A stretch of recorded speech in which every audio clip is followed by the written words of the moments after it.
a gente vai apresentar o modo de apresentação aqui. Bom, pessoal, nós vamos falar hoje de sistemas de numeração. Vamos falar do sistema binário, tá bom? Obviamente que nós vamos falar de base numérica. Então, para a gente falar, por que a gente precisa falar da linguagem do computador? Vou explicar para vocês. Tudo isso que a gente está vendo aqui, pessoal, isso aqui é um computador, certo? E especificamente falando de hardware, a gente vai ter aqui, quando você vê a placa-mãe está lá dentro do computador, está lá dentro do notebook. Ele tem essas áreas aqui que são as mais importantes da parte física, né? Então a gente vai ter o processador e a placa-mãe, pessoal, ela é dividida em norte e sul. Então, essa área ela é separada porque cada metade da placa-mãe são executados os sistemas importantes num agrupamento para ficar... Porque assim, se não existisse essa organização de norte e sul, as empresas poderiam fazer cada uma de um jeito. Então, todas as placas, elas são diferentes entre elas, mas elas têm a mesma maneira de ser construídas, para a gente entender, certo? Então fica mais fácil. Igual, o que mais é assim? A placa de rede. Nós temos uma placa de rede de 100 empresas, 20 empresas diferentes têm placa de rede, perdão. Só que a receita para fazer uma placa de rede, ela é padrão. Então, por isso que a gente tem um computador IBM, Dell, Lenovo, HP, qualquer marca, a placa de rede funciona igual. Você acessa a internet de todos da mesma forma. Por isso, por essa organização, existe uma receita para se fazer placa de rede. Existe, na verdade, não exatamente uma receita, mas um manual, né? Um procedimento. Então, isso foi um evento que ocorreu lá na década de 60 para evitar que se você tem computador de uma marca, não funciona num lugar, de outra marca não funciona num lugar. Por isso que todos os computadores funcionam em qualquer lugar. Qualquer lugar que tem Wi-Fi, ele vai funcionar. Por causa dessa padronização. Antes dessa padronização, cada marca de computador tinha um padrão. Então, o que aconteceu? As empresas começaram a crescer, a ficar replicada em outros países, né? Começou a ter filiais assim, em vários países da mesma empresa. E aí começou a aumentar a estrutura de TI. E aí acontecia assim, uma empresa que tinha computadores da IBM não funcionava, essa empresa comprava outra empresa que tinha computadores, por exemplo, Compaq naquela época, né, que o HP, hoje é HP, era HP, e aí você tinha uma rede de computadores IBM. E a empresa tinha que ter duas redes, dois ambientes diferentes. E isso dava trabalho, dava muito custo.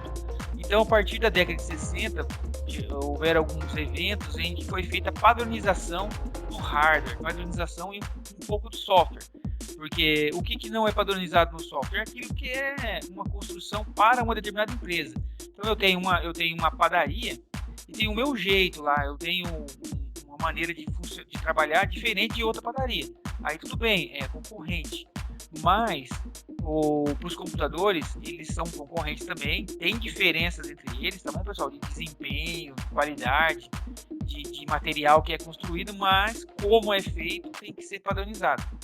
Isso ocorreu porque no começo nem todas as empresas quiseram fazer isso. Só que o que aconteceu? As empresas começaram a deixar de usar uma marca que não era padronizada. Então, por exemplo, usava uma determinada marca na empresa, e aí a empresa comprava uma outra concorrente. Aí juntava duas em uma só. E aí a empresa que não queria padronizar, ela era praticamente retirada, porque a empresa falava assim, nós vamos comprar uma outra empresa, concorrente nossa, só que lá não é computador IBM. Lá é uma marca que não é padrão com o IBM. Aí, o que a empresa fazia? Ou se ela fazia um negócio, comprava a empresa, ela tinha que trocar todos os computadores, toda a estrutura da empresa pela marca IBM que ela já tinha na primeira empresa. Então, pessoal, a primeira a lançar esse projeto aí foi a própria IBM. Por isso que a gente vê hoje, por exemplo, o computador, ele é padrão IBM IBM PC. Vocês já ouviram falar isso? Computador padrão IBM PC. Foi a IBM que propôs esse padrão. Falou assim, ó, vamos fazer o seguinte, vamos abrir aí abrir o manual de construção de computadores, todo mundo segue o mesmo padrão, cada um fazendo do seu jeito. Então, as empresas que não aceitaram, elas já não existem mais. Olha que interessante. Somente as empresas que aceitaram participar desse projeto que estão vivas até hoje. E algumas que a gente conhece hoje, que elas vêm comprando, vêm se transformando de marcas que estavam lá nesse período. Por exemplo, a gente tinha a Compaq, era uma empresa muito forte, que hoje ela é a HP. Existia a Digital, a DEC, Boom, várias marcas que até hoje elas existem, só que elas estão aí dentro dessas marcas que a gente vê, foram incorporadas por outras marcas, certo? Então, a gente tem, dividindo a placa-mãe, duas áreas, e essas áreas são importantes para a gente fazer manutenção. Então, vou mostrar para vocês como que é a solda, como que é a recuperação de componentes ali, o que a gente tem que fazer. E hoje eu vou mostrar para vocês as ferramentas que a gente usa. Então, explicando, pessoal, a placa-mãe, imagina essa parte branca aí no slide como se fosse a placa-mãe. Imagina que isso é a placa-mãe. Faz de conta que é a placa-mãe. Então, de um lado, nós vamos ter a ponte norte. Quem está na ponte norte? Processador, memória, vídeo e placa de vídeo. Por que tem dois ali, pessoal? Porque a placa de vídeo ele pode ter dois padrões, né? O AGP e o PCI Express, né? Representado aí pelo item monitor. Então a gente vai ter aqui nessa parte a conexão da placa com o vídeo, né? A conexão com a memória e a conexão com o processador. Então nessa região somente isso é processado, somente isso é feito.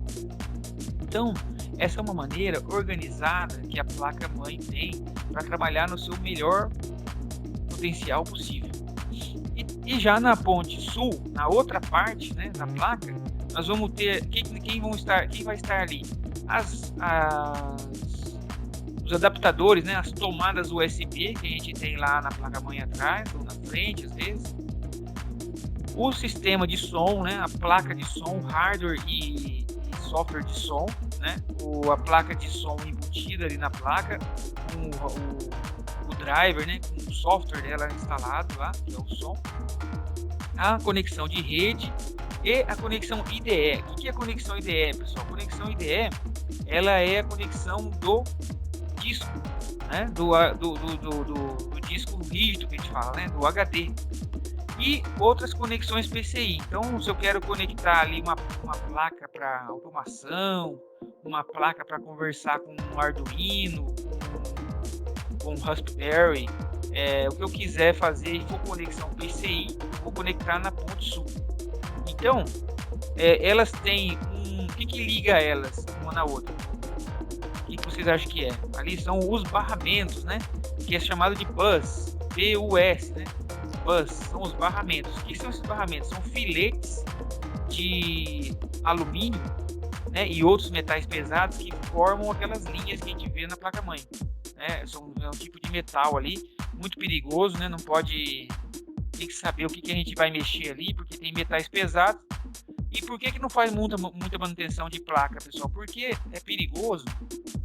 Porque ao fazer manutenção da placa, e a gente vai mexer com a solda, pode sair ali, pode originar disso fumaça, né? Então a fumaça de metal pesado. Então isso é muito crítico, é perigoso. Então quando a gente vai fazer isso, a gente tem que estar no ambiente ventilado e tem que estar usando máscara, né?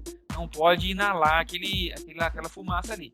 É óbvio, pessoal, que isso daí prejudica se a pessoa trabalhar muito tempo com isso, muitos dias, meses, anos. Não necessariamente que uma fumaça foi aí próximo de você que você já vai ficar doente. Não acontece isso.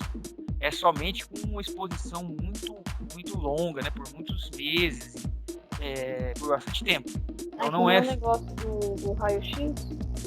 Então, é parecido do raio-x. Se você fica lá se o operador fica na frente do raio-x lá por muito tempo, ele pode sofrer. Mas é até menos agressivo do que do raio-x, porque aqui a pessoa, Se ela respirar muito aquela fumaça, por muito tempo, aí ela vai ficar doente. Se um dia só passou perto, não vai ter problema nenhum. Tá certo? Então eu vou mostrar para vocês aqui, antes de... a gente já tocou no assunto, antes de entrar aqui na base numérica propriamente, eu vou mostrar para vocês as ferramentas lá que eu combinei. Que são as ferramentas de... Cadê?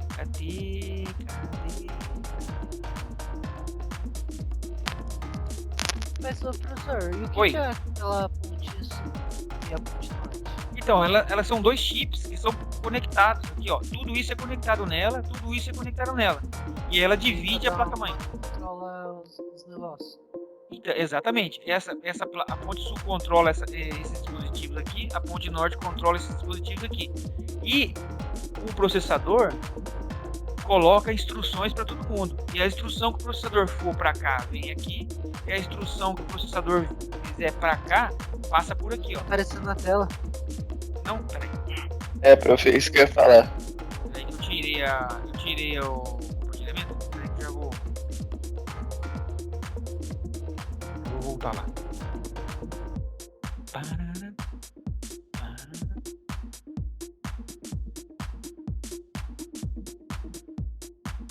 Peraí.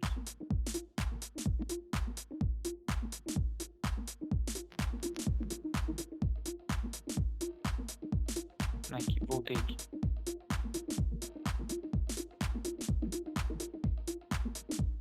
Então, a ponte sul é um chip. É um chip que está conectado na placa.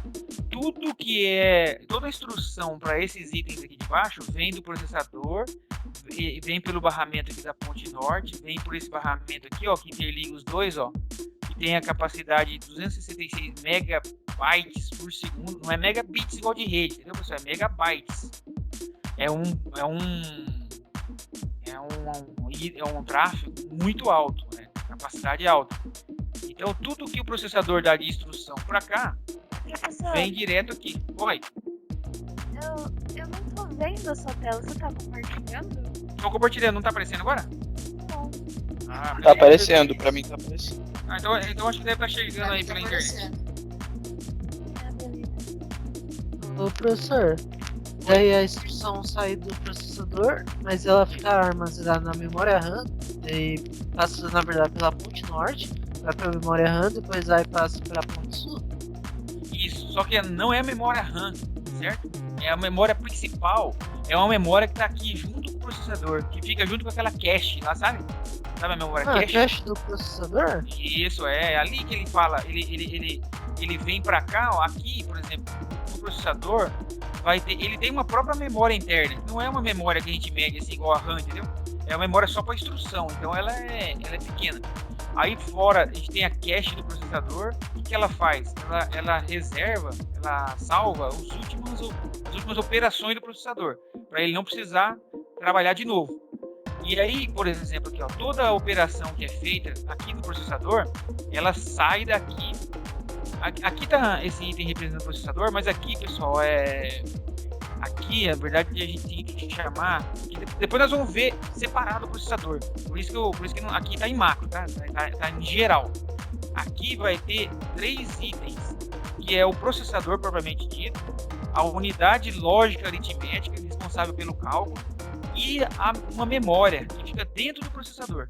Então, conforme ele faz a instrução, aí ele manda essa instrução para a ponte norte, e aí se for envolver memória RAM, por exemplo, carregamento de um aplicativo, por exemplo, a instrução vem para a ponte norte, vem para a memória, ó, ele avisa a memória, fala, ó, reserva uma área que eu vou abrir um aplicativo.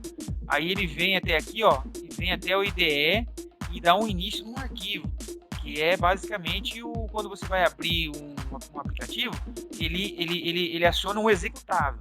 Então ele vai mandar nessa instrução, que é uma lista de itens a ser executado, vai falar aqui, ó, abre o arquivo word.exe, word 16, 19.exe.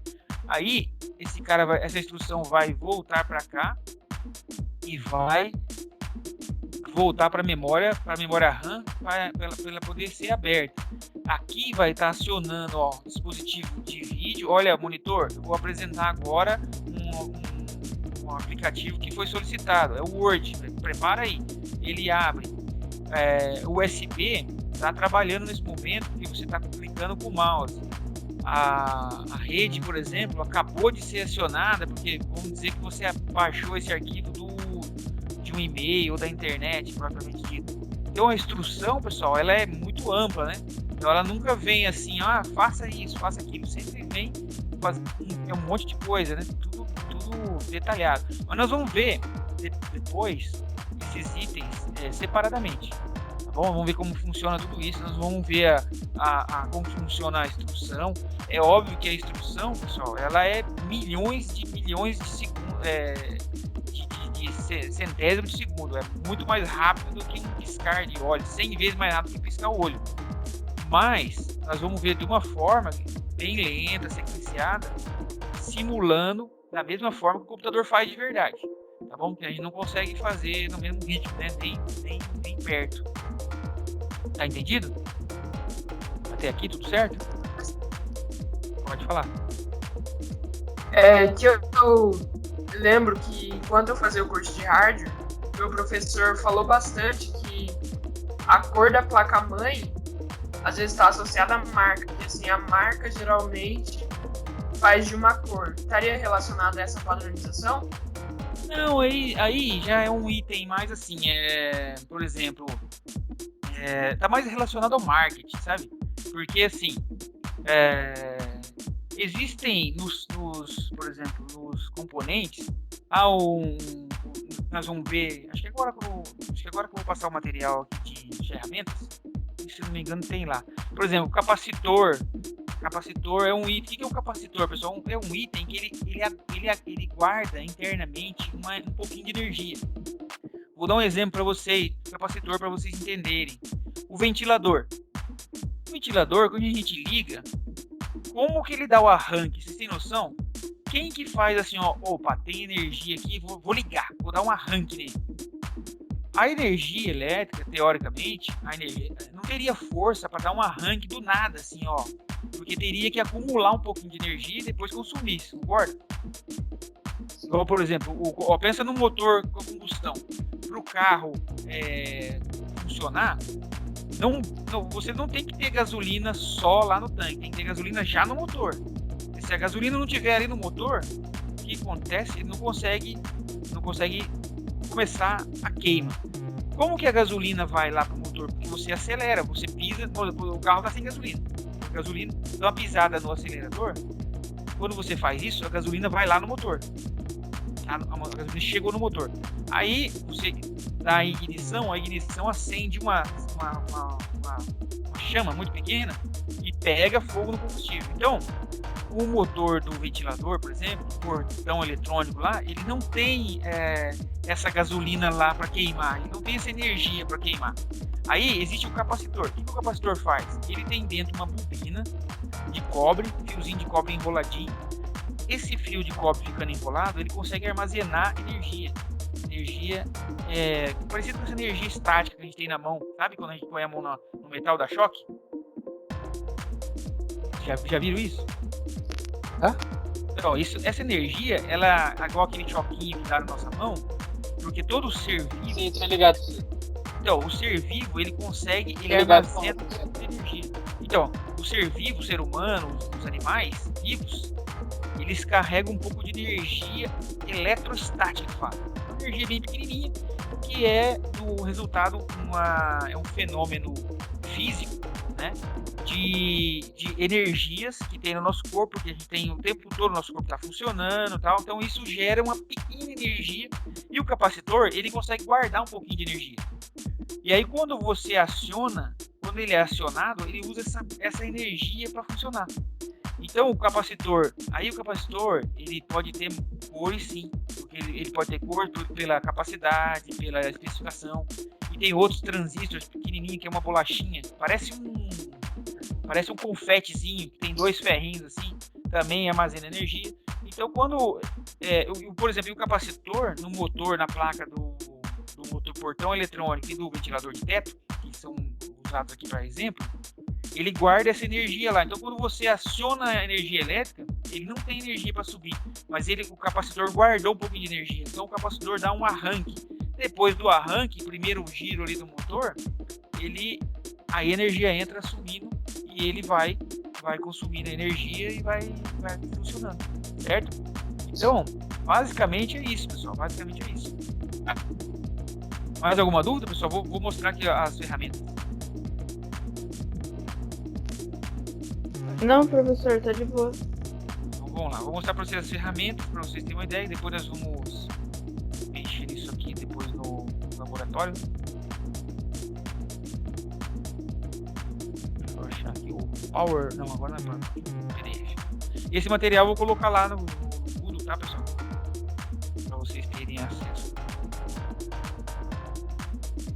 Aqui. Bom, pessoal, tem uma lista de ferramentas. Estão vendo aí? Também ainda não apareceu. Vamos lá, vai aparecer para vocês. Então, ó, é uma lista que eu vou colocar para vocês com todas as ferramentas, do básico até o avançado, tá bom? Então, pessoal, ó, basicão, ferramenta estilete, chave Phillips. O que é a chave Phillips? Aquela que parece um X, uma cruzinha, né? A ponta dela é uma cruzinha. Oi? Esse aqui eu sei. Legal, legal. Eu sei. Ó, Eu gosto de alicate... eletrônica. Sim, aqui é basicamente de eletrônica mesmo. Alicate de bico. O que é o alicate de bico, pessoal? Aquele alicate que tem uma pontinha fininha, e aí você consegue pegar as coisinhas menores, assim, né? Tipo uma porquinha, uma arruela, um parafusinho pequeno, né? O alicate de corte, que é um alicate específico para você cortar metais, assim, finos, né? Cabinhos, essas coisas. Geralmente uma caixinha ou qualquer dispositivo para você guardar parafuso, né? Geralmente quem trabalha com isso precisa de bastante parafusinho, e esse você vai juntando com o tempo. O que mais? Chave de fenda. Outra chave também, pessoal, chave canhão. O que é chave canhão? Ela é uma chave que você consegue tirar porcas e parafusos pequenininhos que tem algum formato ali, né? Formato de chave, vai ser aquela chave de boca, só que é uma chave canhão. Por que não é chave de boca? Porque você tem que vir de cima para baixo, e aí não dá para você fazer isso dentro lá do gabinete. Então por isso que precisa chamada chave canhão. Bom, aqui, pessoal, agora em modo mais avançado, ó, que as empresas de eletrônica, manutenção de celular, manutenção de TV, essas empresas geralmente têm isso aqui. Não é muito caro, tá bom? Mas assim, pessoal, não é uma recomendação aqui vocês comprarem, tá bom? Não precisa comprar isso. Só quem for realmente fazer manutenção disso daqui no modo muito avançado, ou se vocês forem trabalhar numa empresa que faz manutenção de placa, vocês vão ver isso aí. Mas não tem necessidade de comprar um aparelho desse hoje em dia. Então, olha só, o osciloscópio, que ele é um instrumento também, pessoal, ó, muito usado para verificação da energia, da qualidade da energia, como é que tá, se está tudo certo, né? Se tá tudo... Então você consegue ver aqui se tem algum defeito, né? Aqui é puramente eletrônico. Pessoal, ó, por que não precisa ter osciloscópio? Porque hoje em dia, o que acontece? Os computadores, eles são colocados na empresa, eles não podem ficar parando toda hora, senão a empresa para. Então, hoje em dia, por exemplo, uma placa-mãe, dá um exemplo de uma placa-mãe empresarial, assim, uma placa-mãe para empresa que não trabalha com TI, que tem uma produção, um comércio e tal. Uma placa-mãe poderia custar R$400. Ok? R$400, beleza. Essa placa-mãe, a empresa compra ela com uma expectativa, se ela for usar tranquilo, num ambiente assim, tipo comércio, ela é estimada para funcionar durante 2 anos, 2 anos e meio. É óbvio que se for uma aplicação pesada, para menos tempo. Se for uma aplicação mais leve, mais tempo. Mas em média, as empresas compram o computador para durar 2 anos. Vamos pensar que ele vai ser usado por 2 anos. A placa custou R$400. Se esse computador dá defeito, tem um defeito na placa-mãe, a empresa vai lá, vai arrumar essa placa-mãe.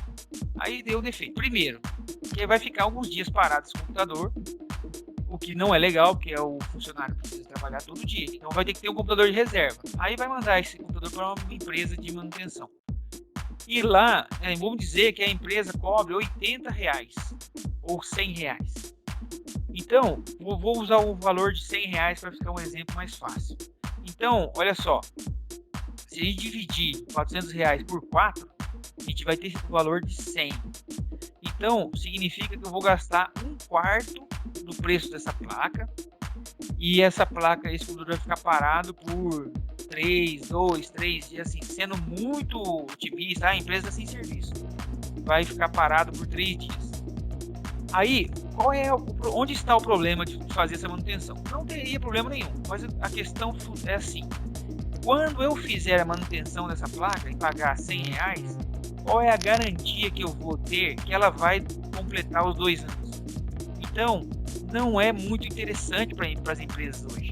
Quando a placa-mãe custava R$3.000, R$4.000, aí compensava. Porque, olha, custa R$4.000 a placa, vou gastar R$100 para arrumar, poxa, compensa.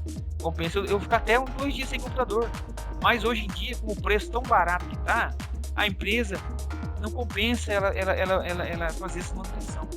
Então, quem que faz essa manutenção, pessoal? O usuário residencial, as empresas bem pequenas, certo? Então, significa que para quem vai trabalhar, vai abrir uma manutenção, e tem mercado ainda, viu, pessoal? Tem trabalho, porque hoje em dia é difícil uma casa não ter um computador, né?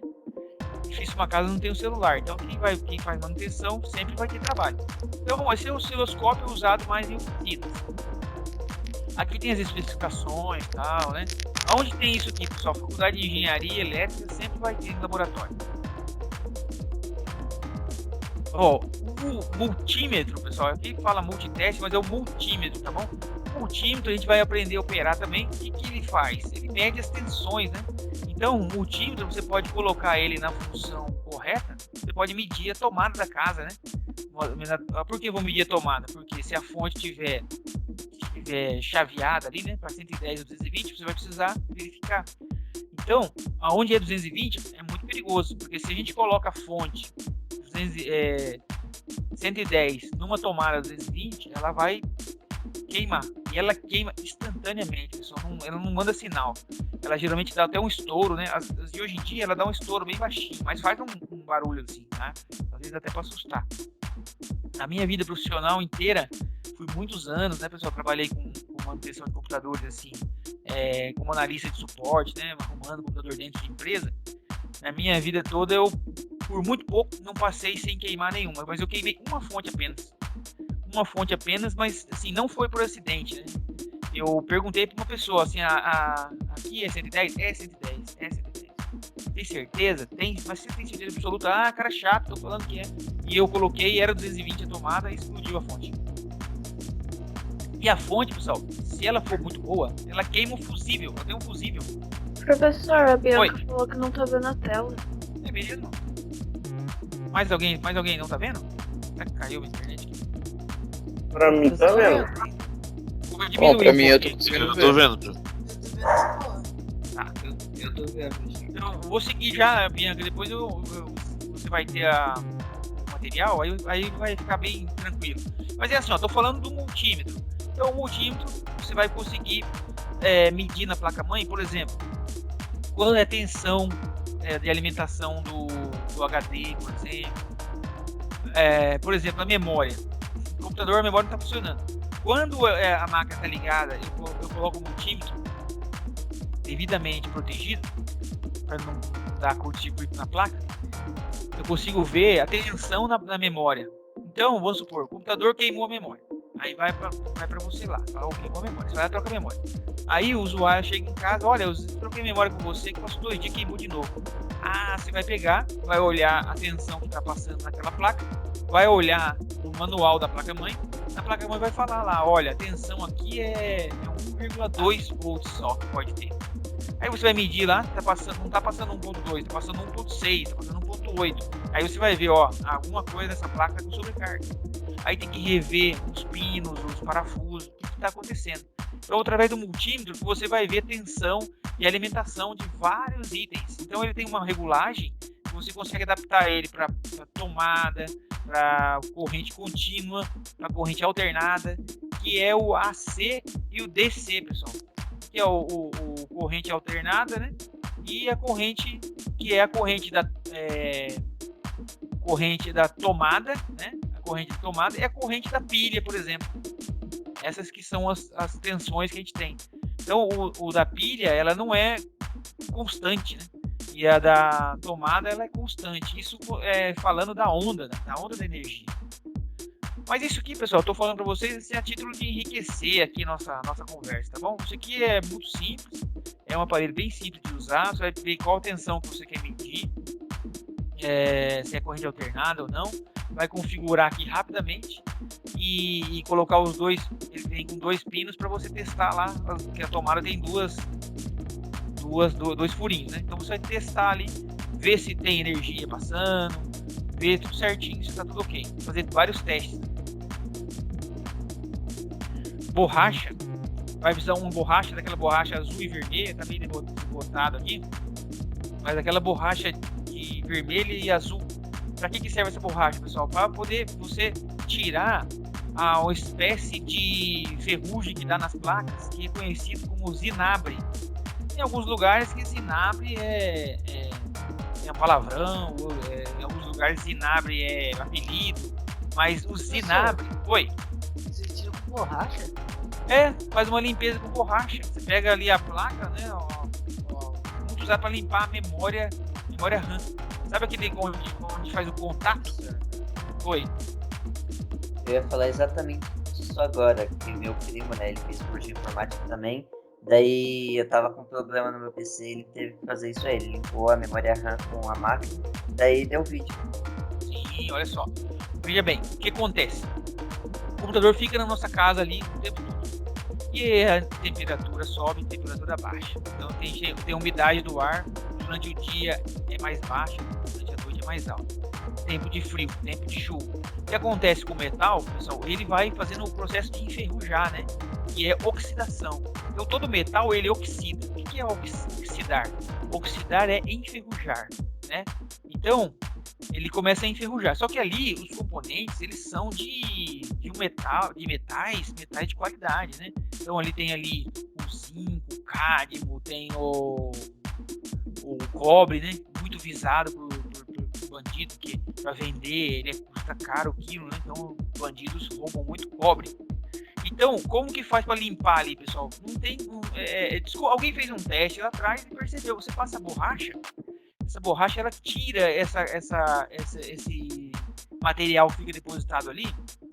E olha o que acontece. Quando ele acumula, ele não é bom condutor elétrico.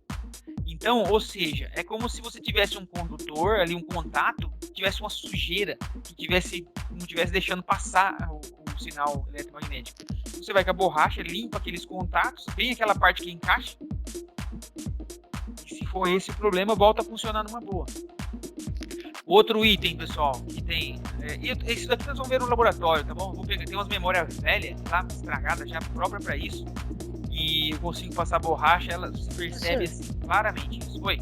Eu achei que vocês iam falar só com álcool etílico e com a escovinha. Não, isso a gente limpa também, álcool etílico, escova, e tem o próprio material chamado limpa-contato, que é uma espuma. Parece aquela espuma de carnaval, você joga ali também e limpa com um pano adequado, fica bom também. Então, 3 maneiras de limpar: com a borracha, com álcool etílico e uma escova, parecida com uma escova de dente, e outro com um limpa-contato, que é um material químico específico para isso. Só que assim, ela é mais cara, né? Mas as 3 opções são possíveis. Lanterna de inspeção. Oi. Só queria falar que isso daí já aconteceu uma vez comigo, faz nem 2 meses. O meu computador estava com problema na inicialização e eu só tenho uma memória RAM. Aí eu limpei todo o computador, aí do mesmo jeito ele tava com problema, não tava inicializando. Aí eu pensei, se não é a parte do computador da placa, assim, deve ser a memória RAM. Eu peguei uma borracha, passei no contato, limpei o contato da placa-mãe e depois funcionou. Sim, muito bom, muito bom. Vejam aquilo que eu falei, pessoal. Muitas pessoas têm computador em casa. Então, é possível, se você ganhar um dinheirinho, abrir uma empresa, começar, e muitas empresas grandes começaram assim, fazer a manutenção. Por exemplo, tem uma empresa pequena no seu bairro, uma transportadora, um escritório, só uma vez por ano fazer uma limpeza dessa dentro dos computadores, ir lá com aspirador de pó, né? Isso já é um trabalho muito interessante. Hoje em dia, todo mundo fala de programação e inteligência artificial. Essa base, pessoal, nunca vai deixar de existir. Então, muitas vezes, a gente não precisa ir lá concorrer lá, fazer inteligência artificial, desenvolver robô para andar sozinho na rua, sendo que tem muitos mercados aí precisando de serviço, né? Como que é o caminho para começar isso? É fazer uma investigação, achar uma pessoa, um parceiro, um amigo, às vezes é um parente, um pai ou a mãe, alguém mais velho, fazer uma pesquisa no bairro, ó, sai um dia perguntando, computador, olha, escutei no bairro aqui que cada 30 casas aí, 20 tem computador, entendeu? Aí é se especializar nesse trabalho, treinar e sair com panfleto e tal, certo, pessoal? Porque assim, ó, tem muito trabalho, entendeu? E muitas pessoas não querem fazer esse trabalho que é o trabalho mais, como que eu vou dizer, um trabalho menos avançado, um trabalho menos nobre. Mas, pessoal, do ponto de vista de emprego e trabalho, o fundamental é você ter seu rendimento, né? Colocar o salário no bolso e ter a sua vida. Isso é o mais importante. Então, nem sempre o trabalho mais refinado vai ser o melhor, né? Alguém queria falar alguma coisa? Bom, a gente tem a outra ferramenta aqui, a lupa. Então a gente vai precisar de uma lupa. Tá com a mão levantada, eu acho que era isso. Perdão. Foi mal. Não, tudo bem. Então a gente tem a lupa. Professor Bianca não tá escutando o áudio. É estranho, hein? Mais alguém tá tendo problema de áudio? Eu tô ouvindo bem vocês. Não, pra mim o senhor tá bem normal. Pra mim também. Tá. Eu vou falar pra ela tentar sair e entrar de novo. Isso. Eu falo pra qualquer coisa, vai estar no vídeo lá de replay depois, ou ela pode falar comigo também, tá bom? Bom, pessoal, temos a lupa, né? Tem que ter uma lupazinha pra você perder algum componente ali, caiu pequenininho, você tem a lupa pra olhar. Outro dispositivo, soprador térmico. Tem gente que fala que é secador de cabelo, pessoal, mas não é soprador térmico. Ele parece um secador de cabelo, tem o mesmo princípio, só que ele... Dá pra usar ele como secador de cabelo? Até dá. Dá Então, pra usar secador de cabelo. Sempre falam isso, toda aula. Mas tudo bem.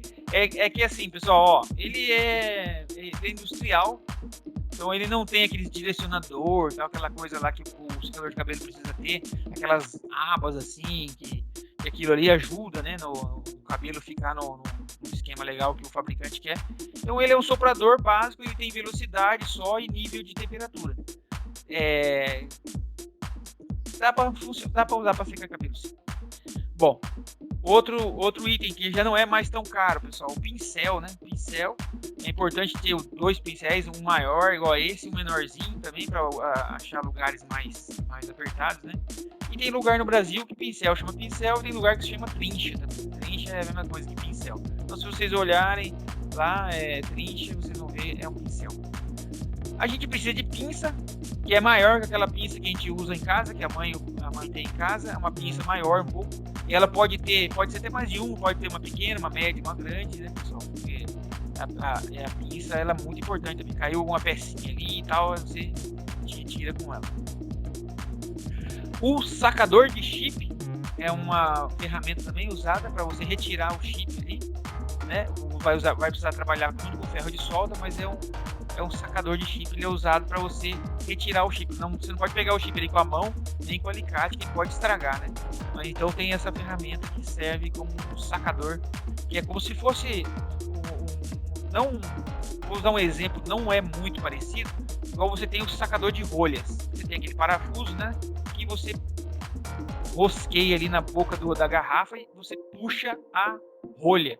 Então é o mesmo princípio, mas obviamente que nós não vamos perfurar a peça aqui. Mas ele é um sacador que você consegue grudar na peça e retirar da placa, puxar ela da placa, sem danificar ela ou a placa. Pessoal, essas operações aqui, qualquer erro, qualquer tratamento inadequado pode resultar até na perca da placa-mãe. Tá bom? Então esse é mais um item que eu falo pra vocês. Por que não se faz muita manutenção? Por causa disso também. Deu uma falha ali na manutenção, a placa não presta mais. Aí vira sucata. Bom, e a gente tem aqui também o popular e famoso ferro de solda. Que ele é o ferro de solda? Ele tem uma resistência na ponta e esquenta muito. E a gente derrete o material da solda, que é o estanho. É o estanho, pessoal. Tem bastante ali na placa. Professor, Oi. o estanho também é composto com um pouco de chumbo, né? É. Bem pouquinho, Por bem isso, você não pouquinho. pode por isso você não pode respirar a fumaça que sai da solda, nem colocar a mão em alguma parte do corpo. Assim, né? Sim, corretamente, pessoal. Ó, esse item, as pessoas às vezes confundem um pouco, assim, ó. Ah, isso aí dá câncer. Então, se eu coloquei o dedo ali, vai dar câncer no meu dedo. Não é bem assim, pessoal. Não é bem assim, tá bom?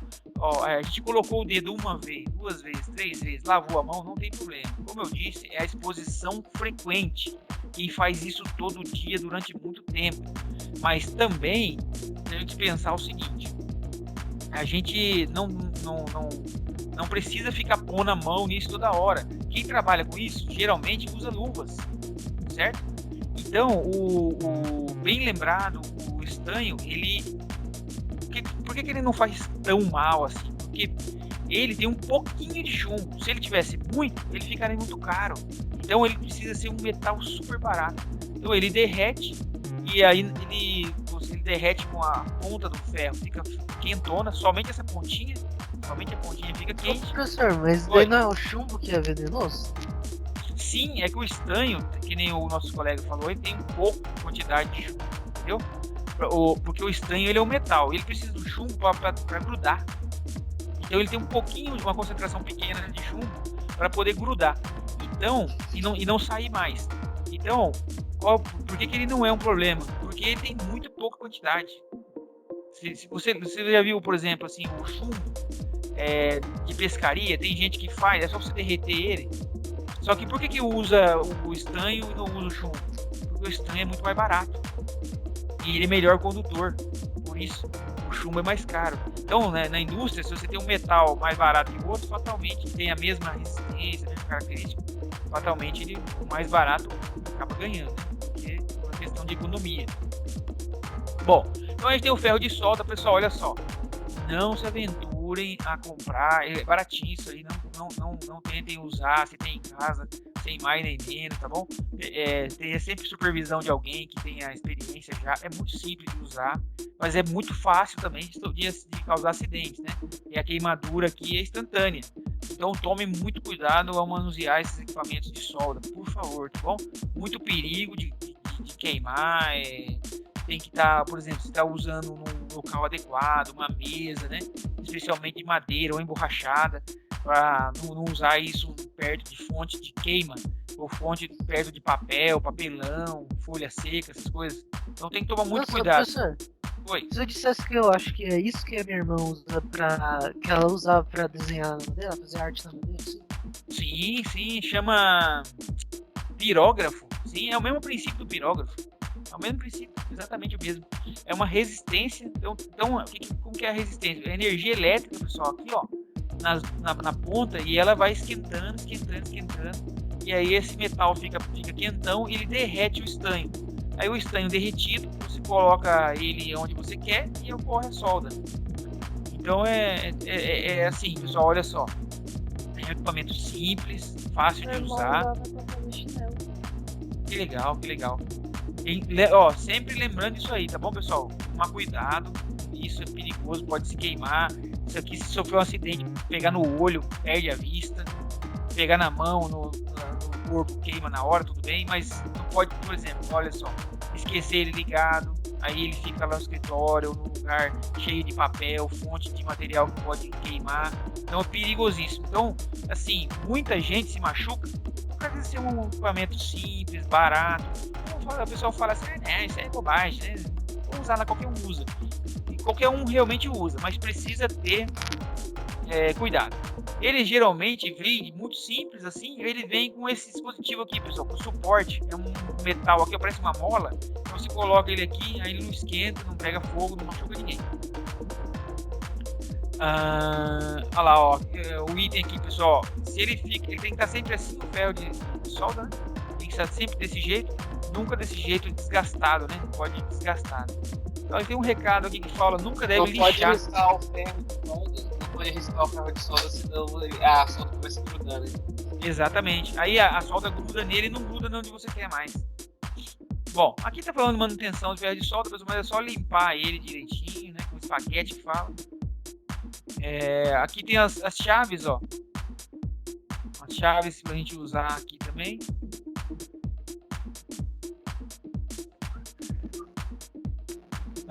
Que mais? Aqui a solda, o estanho, ele vem assim, ó, num carretelzinho, ou assim.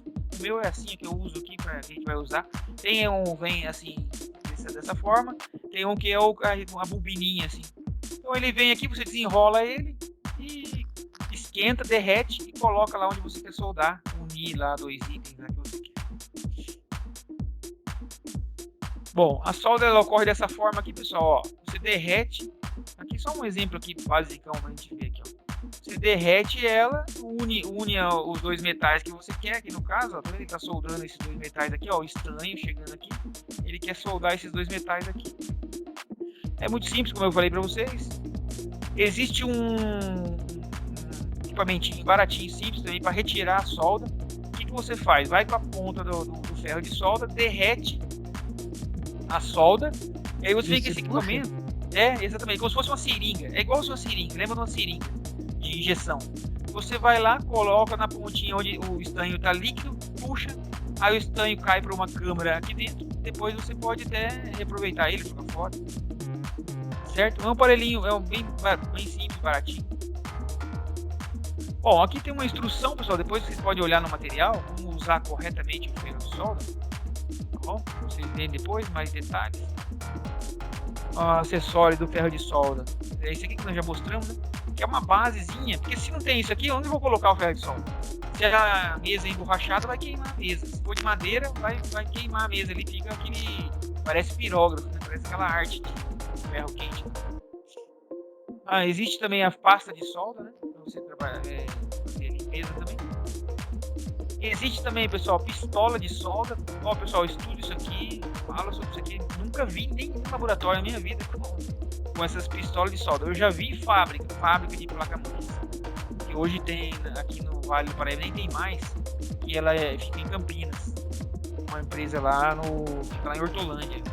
As fábricas de placas, que tem a Foxconn lá, que fabrica inclusive a placa do iPhone no Brasil. Foxconn fica lá em Hortolândia, Campinas, região de Campinas.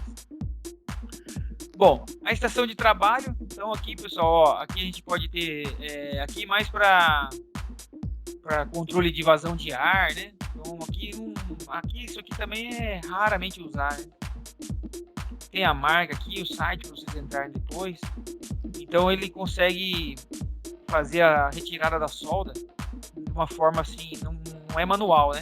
Aqui que a gente viu aqui a gente viu nesse modelo aqui é um sugador manual. A gente viu esse aqui é o manual e esse aqui é o industrial. Você consegue usar numa escala, né? Ou fazer manutenção de placa todo dia, né? Tem 30 placas por dia para soldar, tirar solda, vai usar uma estação dessa. Não, vou fazer uma manutenção esporádica, aí vai usar aquele outro modelo lá. Então, aí ele pode fazer soldas. Outro item, pessoal, luminária de bancada também, igual tem de relojoaria, joalheria. Então ele tem uma luz aqui dentro, né, como se fosse um abajur, né? Ele tem uma luz aqui dentro forte e uma lente de aumento para você olhar e ter mais controle ali, né? Aqui também outro tipo aqui, como se fosse uma lupa, né? Então você consegue ter uma visão melhor ali, que é importante ter a visão correta, né? E aqui, pessoal, já chegando no fim aqui, ó, a pulseira antiestática. O que a pulseira antiestática faz? A energia, aquela energia que eu falei para vocês que fica no nosso corpo, energia eletromagnética, quando a gente toca no computador, a gente pode causar um dano no computador. A energia, o equipamento é metálico, então ele tende a atrair a energia. Então a energia está no nosso corpo, vai pro hardware ali e pode causar queimadura. Pode causar a queima do equipamento. No passado, pessoal, era fazer e queimar. Você encostava a mão num HD, encostava numa placa-mãe, a mão assim, você, calçado ou descalço, encostava a mão, só de encostar a mão já queimava. Mas a indústria eletrônica, pessoal, evoluiu muito. Então a qualidade do hardware hoje ele é muito superior. Então, hoje não é adequado ficar pegando as coisas com a mão, mas o risco é baixo. Agora, o que a gente pode pensar também é o seguinte: pode vir uma descarga do hardware para nós também. Isso daí que as pessoas não, mas eletrostática não queima nada. Não queima nada, mas só que se você tiver conectado ali e vier uma descarga da máquina para você pode ter problemas graves, você tem risco de vida. Então o que é a pulseira? A pulseira ela tem um metal, ela é geralmente de borracha ou de elástico, assim, ó. Isso aqui vai no nosso pulso, né? E aqui tem um contato com a nossa pele que é de metal. Aí o que eu tenho que fazer, pessoal? Eu conecto esse plug aqui em algum aterramento. O que é um aterramento, pessoal? Algum recurso que atraia a energia e coloque ela para a terra. E isso é o conceito do fio terra. O que é o fio terra? O fio terra é o seguinte, pessoal. A descarga elétrica é um fenômeno, né, físico, né? Então, explicando o fenômeno do raio, por exemplo. É uma descarga elétrica. Por que o raio vem lá de cima para baixo? Porque toda a energia elétrica, pessoal, busca o centro da Terra. Então, quando o raio cai, ele vem tendendo ao solo, ele tem um comportamento físico em relação ao centro da Terra. Isso é a atração das massas, né? Vocês vão ver isso aí em física. As grandes massas atraem energia elétrica. Por isso que, por exemplo, quando tem uma árvore alta ou um prédio alto, por que o raio vai em cima dele? Porque ele é o único ponto de matéria naquela região. Então o raio busca o que, pessoal? Busca massa. Qual é a maior massa que existe, pessoal? O centro da Terra? O globo terrestre, né? Então, como o globo terrestre é a maior unidade de massa que a gente conhece, que a gente tem contato, então toda a energia elétrica vai buscar, como vai para o centro, então a tendência é ir para o chão e ir para o centro da Terra. E alguém fala assim, professor, mas tem os raios que vai de baixo para cima. Existe, mas é um fenômeno raro. Nós não vamos falar disso, nós temos que falar disso, nós temos que falar umas 3 aulas de como é que chama lá o pessoal que fala a temperatura lá na cidade, no jornal lá, pessoal. A gente vai precisar da previsão do tempo lá, aquele pessoal que trabalha lá, esqueci o nome. Então nós vamos ter que estudar tudo isso, essa questão do tempo, bastante tempo para entender, porque é um fenômeno raro, mas acontece. Então, por isso que a gente não... Oi. Mas daí, só ficar descalço e colocar o pé no chão não vai tirar toda a energia estática? Vai, tira, aí você pode trabalhar. Só que você pode, por exemplo, dependendo do movimento do seu cabelo, ou se você fizer exercício físico, você pode se carregar de novo. Mas se eu ficar trabalhando descalço? Aí não acontece nada. Mas, se vier uma descarga elétrica do equipamento para você vai levar um chocão. Entendeu? Então a proteção não é só de nós para a máquina, da máquina é para nós também. Ou supor, o computador está lá, está na energia. Está desligado, mas está conectado o cabo lá. Cai um raio na rede elétrica. O raio vai vir pela tomada, vai pegar naquele computador. Quem tiver conectado nele vai torrar.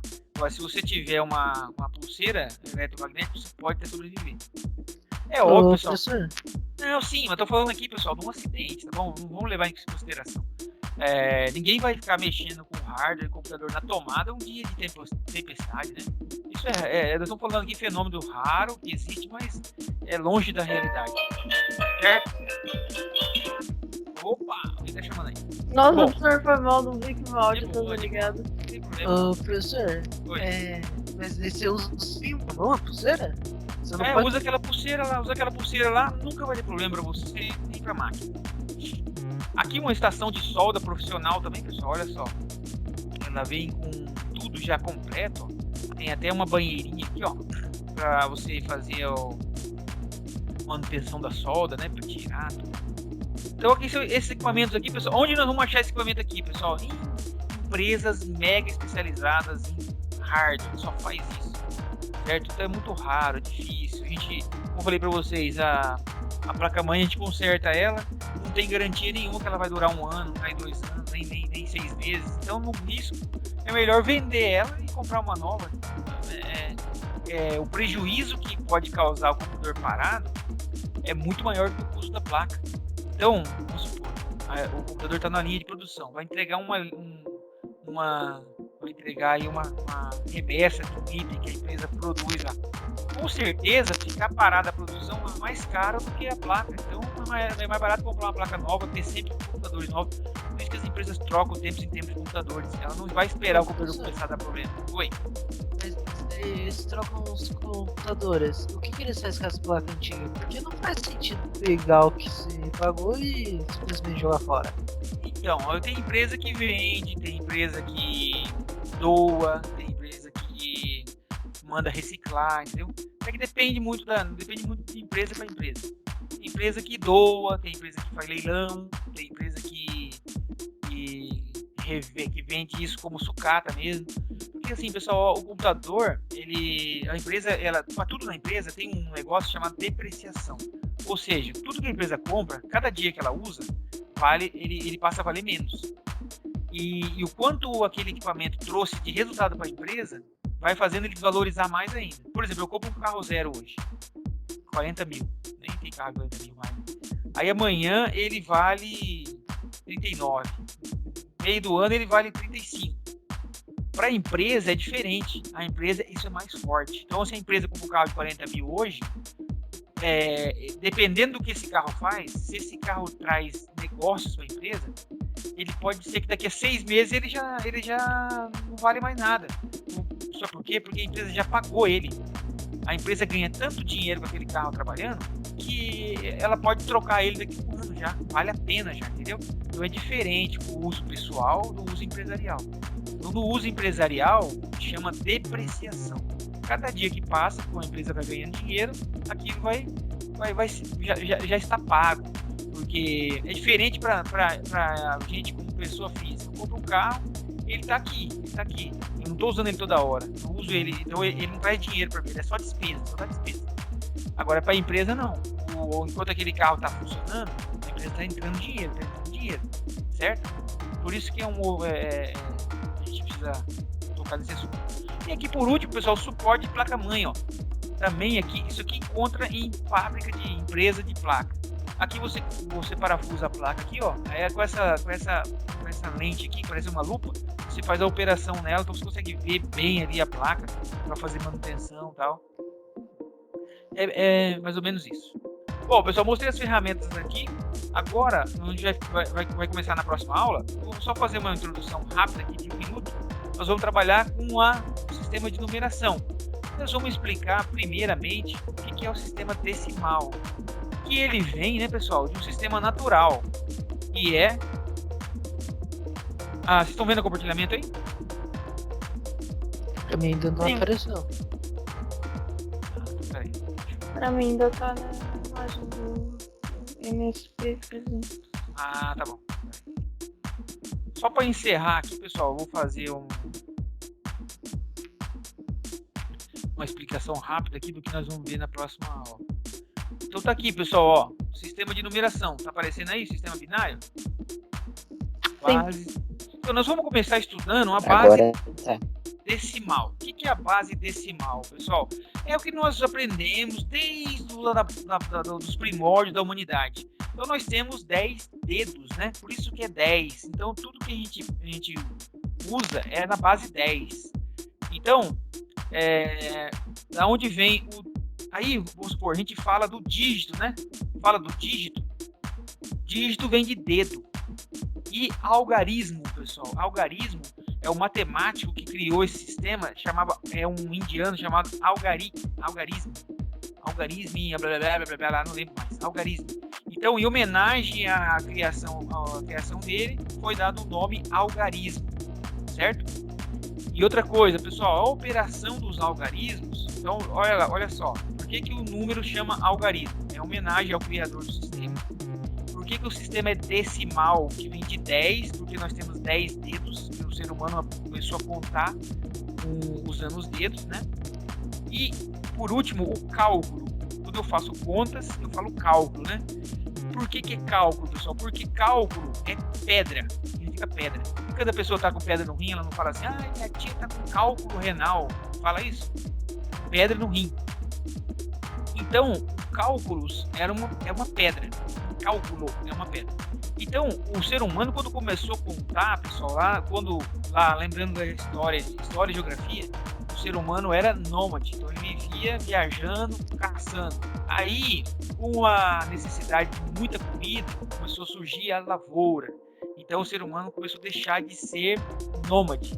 Começou a juntar riquezas. Então, ele precisava... Aí logo depois, muito tempo depois disso, surge o dinheiro. Então, eu precisava fazer contas, né? Então, antes do dinheiro, como que era? Eu tinha cabras, você tinha arroz, outro tinha feijão, outro tinha sal. Aí era a economia de subsistência. Você lembra disso? Um trocava a sobra com o outro. Então, o cálculo era usado para fazer as contas. Então, por exemplo, você pegava lá com uma pessoa lá 3 sacas de feijão, para fazer a conta, pegava 3 pedrinhas e colocava 1, 2, 3. Então, a operação matemática era feita com pedrinhas. Isso depois... Os pastores usavam isso para contar as ovelhas, né? Isso, exato. E aí, o que foi a evolução? Isso aí surgiu depois disso o ábaco.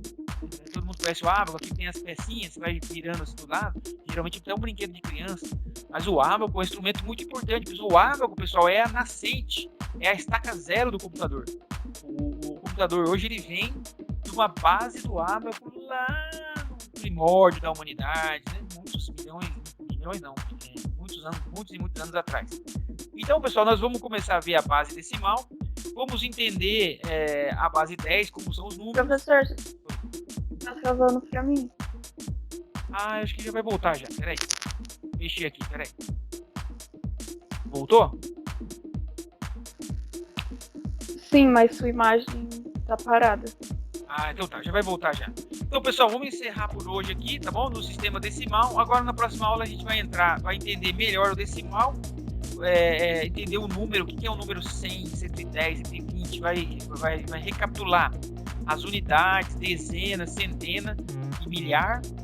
E aí nós vamos ver a mesma explicação para o sistema binário, né? E entender o sistema binário, que é o 0 e o 1, que na verdade significa um dígito ligado e o 0 desligado. Então, na composição das composições ligado e desligado, nós vamos ter os números, letras, todos os itens que a gente conhece. Tá bom, pessoal? Foi muito legal essa aula com vocês aí. Foi muito legal essa aula de hoje. Gostei muito da presença de vocês. E rapidamente semana que vem vamos estar juntos de novo. Eu queria deixar um recado para vocês de um evento que vai ter na semana que vem. Um evento que eu mandei pro WhatsApp lá do Rodrigo Branas. Olha, pessoal, na minha disciplina, quem participar lá, eu gerar a participaçãozinha lá, vai ganhar 1 ponto na média geral, tá bom? Quero incentivar vocês a participarem. Como que a gente vai mostrar pro senhor? Mas só vocês fazerem a inscrição lá, tem a inscrição lá no evento. Tá, então você tem acesso à inscrição. Senhor, quando esse vem? Semana que vem. Dia 10, pessoal, deixa eu ver aqui. Eu vou parar a gravação aqui, só, tá bom, pessoal? E aí a gente continua aqui, só parar aqui. Tá bom.